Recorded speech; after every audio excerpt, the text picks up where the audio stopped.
Et nous autres, nous sommes ces frères ingrats, les 11, ou enfin les 10, ou enfin les 9 mauvais fils de Jacob. » Ruben étant retourné à la citerne et n'y ayant point trouvé l'enfant, Madame Gervaise déchira ses vêtements et vint dire à ses frères : « L'enfant ne paraît plus, et que deviendrai-je » Après cela, ils prirent la robe.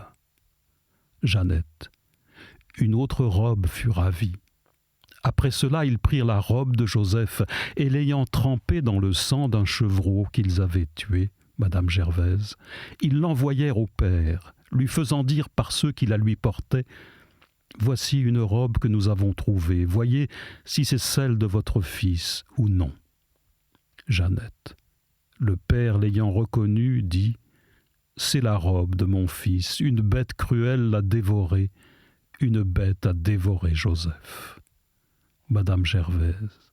Et ayant déchiré ses vêtements, il se couvrit d'un cilice, pleurant son fils fort longtemps.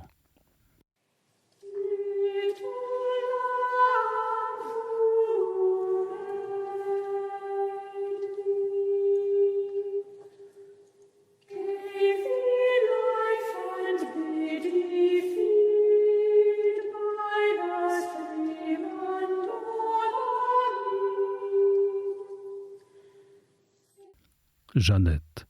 Alors tous ses enfants s'assemblèrent pour tâcher de soulager leur père dans sa douleur, mais il ne voulut point recevoir de consolation, et il dit : « Je pleurerai toujours jusqu'à ce que je descende avec mon fils au fond de la terre. » Ainsi, il continua toujours de pleurer.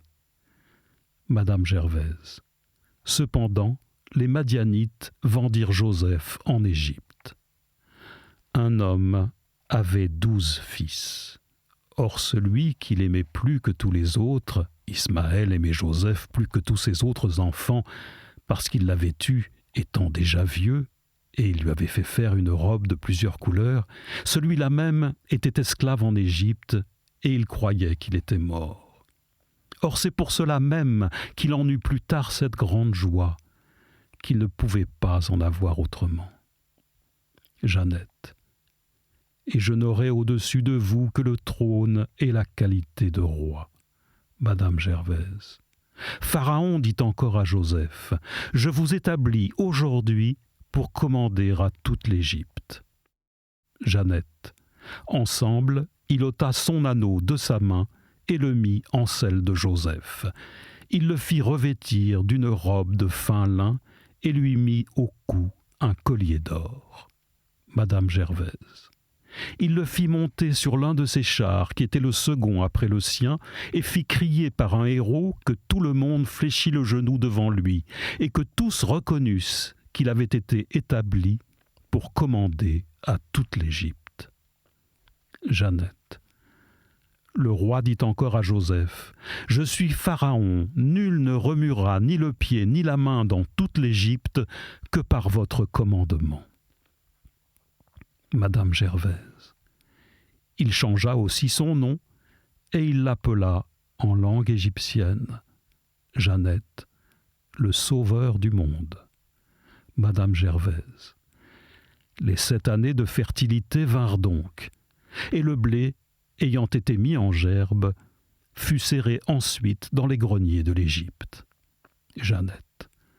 33 années de fertilité vinrent donc, et le blé ayant été mis en gerbe fut serré ensuite dans les greniers d'une Égypte éternelle. Madame Gervaise. On mit aussi en réserve dans toutes les villes cette grande abondance de grains. Jeannette. On mit aussi en réserve dans tout le ciel cette grande abondance de grâce. Madame Gervaise. Car il y eut si grande quantité de froment qu'elle égalait le sable de la mer et qu'elle ne pouvait pas même se mesurer. Jeannette. Car il y eut si grande quantité de grâce qu'elle égalait le sable de la mer et qu'elle ne pouvait pas même se mesurer. Madame Gervaise. Ces 7 années. Jeannette. Il avait lié les sacs de blé pour les greniers à blé. Un autre lia les sacs de grâce pour les greniers à grâce. Un autre lia les sacs de grâce pour les greniers du ciel. Un autre lia les sacs de grâce pour les greniers éternels. Madame Gervaise, ces 7 années, Jeannette, dans les 7 années grâce, il avait lié les sacs de blé pour les greniers à blé du pays d'Égypte.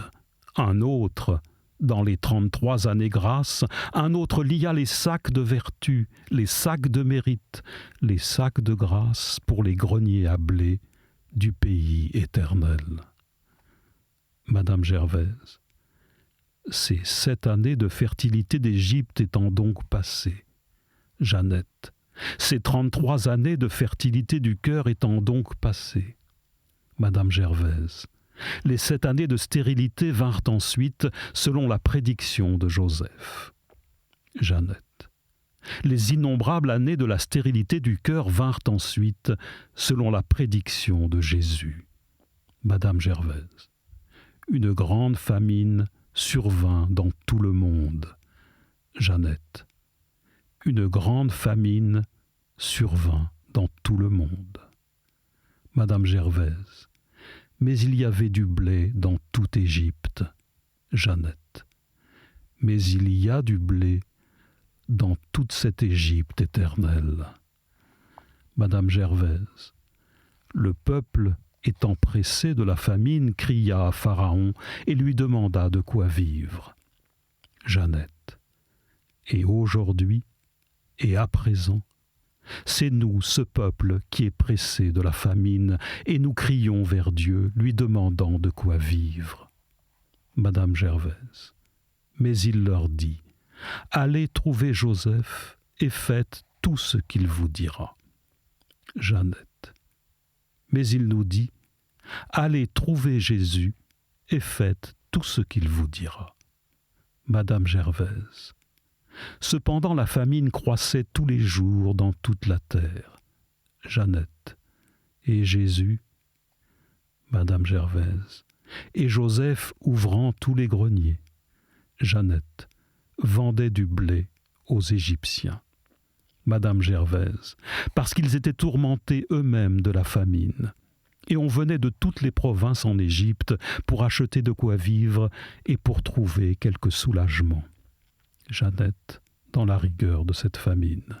Cependant, Jacob, ayant ouï dire qu'on vendait du blé en Égypte, dit à ses enfants, « Pourquoi négligez-vous ? J'ai appris qu'on vend du blé en Égypte. Allez-y acheter ce qui nous est nécessaire, afin que nous puissions vivre et que nous ne mourions pas de faim. » Madame Gervaise. Les 10 frères de Joseph allèrent donc en Égypte pour y acheter du blé. Jeannette. Jacob retint Benjamin avec lui, ayant dit à ses frères qu'il craignait qu'il ne lui arrivât quelque accident dans le chemin. Madame Gervaise. Ils entrèrent dans l'Égypte avec les autres qui y allaient pour y acheter, parce que la famine était dans le pays de Canaan. Jeannette. Joseph commandait dans toute l'Égypte. Madame Gervaise. Et le blé ne se vendait au peuple que par son ordre. Ses frères l'ayant donc adoré, il les reconnut. Et leur parlant assez rudement, comme à des étrangers, il leur dit, « Jeannette, d'où venez-vous »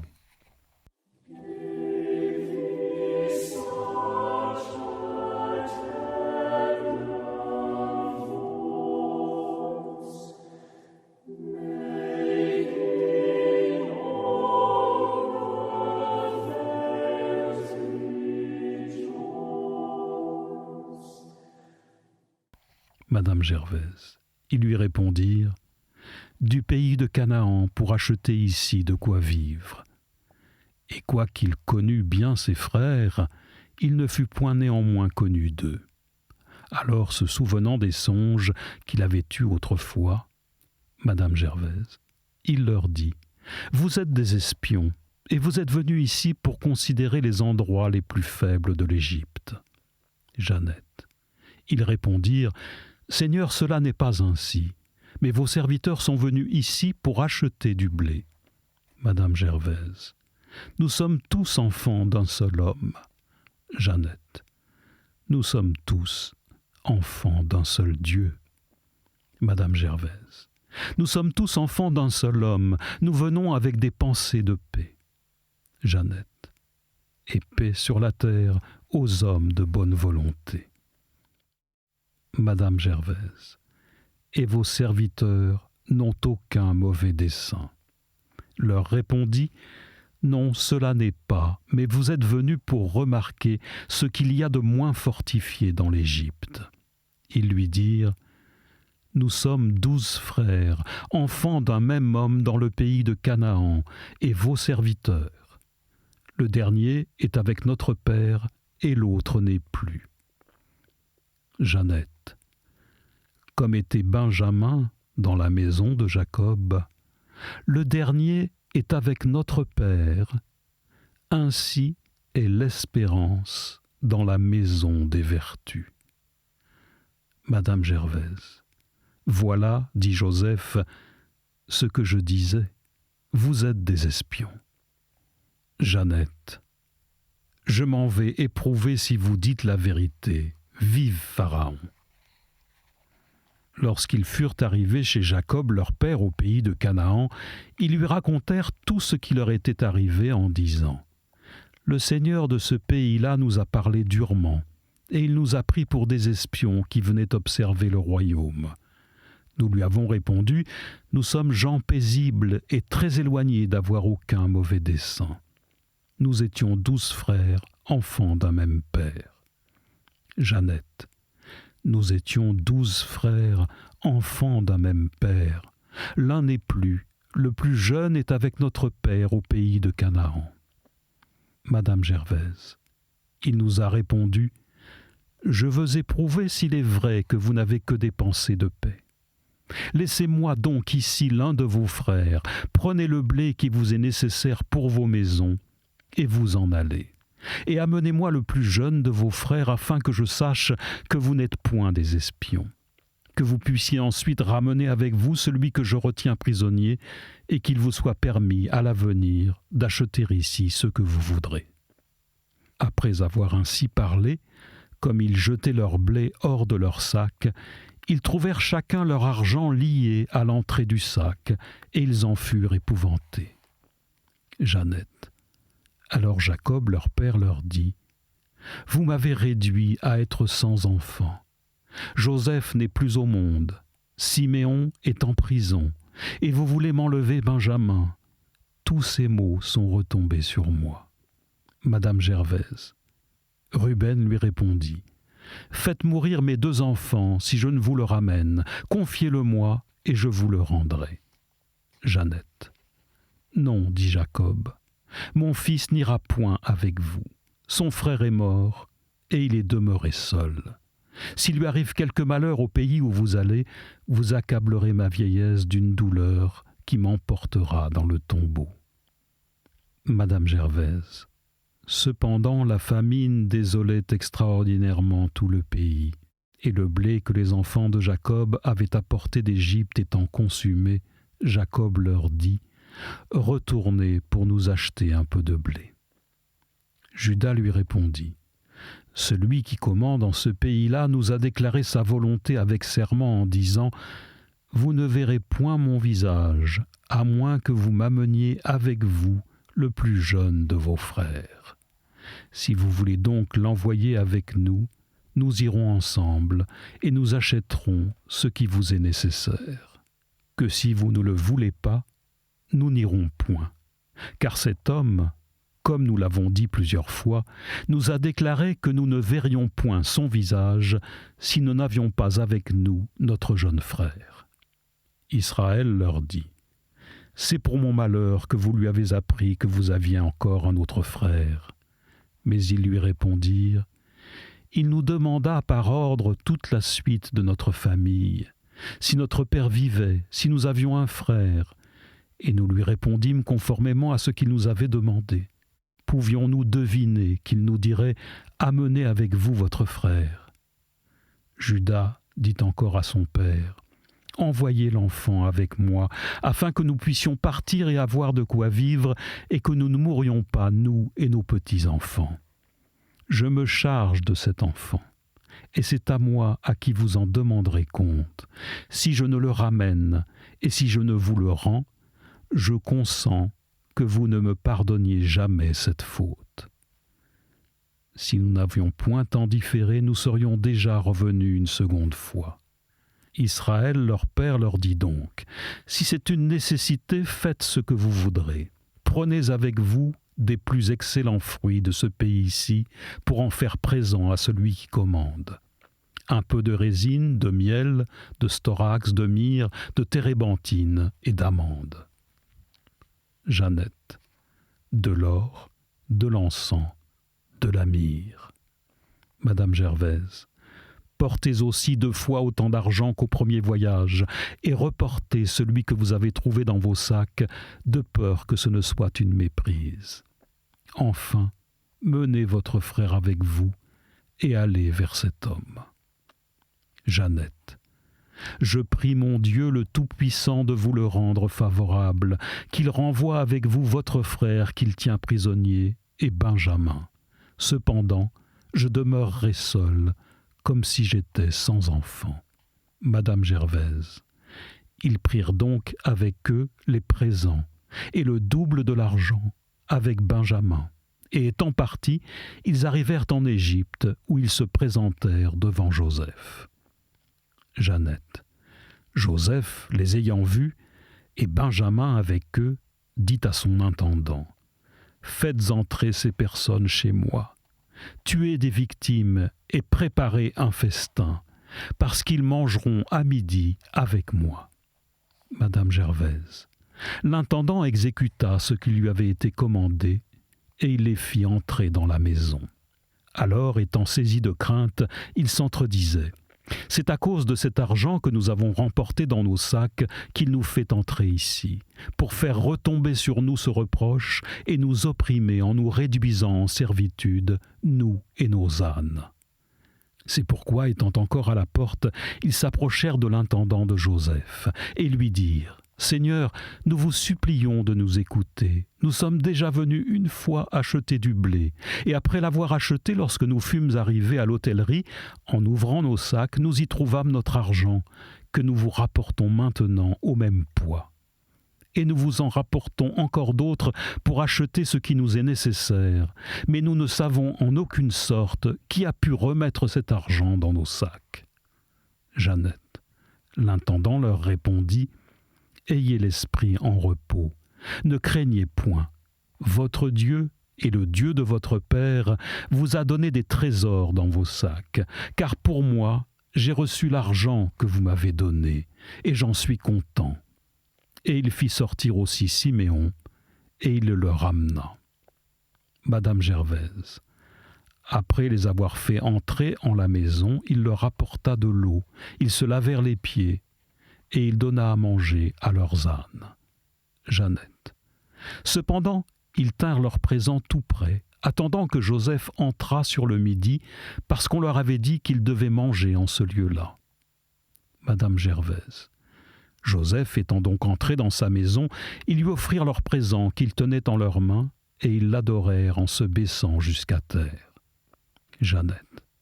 Il les salua aussi, en leur faisant bon visage, et il leur demanda « Votre père, ce vieillard dont vous m'aviez parlé, vit-il encore?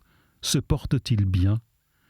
Madame Gervaise. Ils lui répondirent « Notre père, votre serviteur, est encore en vie, et il se porte bien. » Et en se baissant profondément, ils l'adorèrent. Jeannette.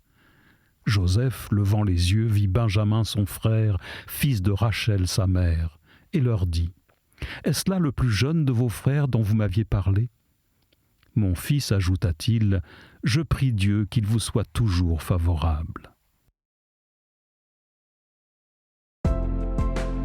C'était À haute voix, une émission de KTO Radio. Aujourd'hui, le mystère des Saints Innocents de Charles Péguy. Lecture, Michel Bonneton. Captation et réalisation, Aymeric Plouinec et Thibaut Dagalier. Une émission disponible en podcast sur ktoradio.com et sur l'application KTO Radio.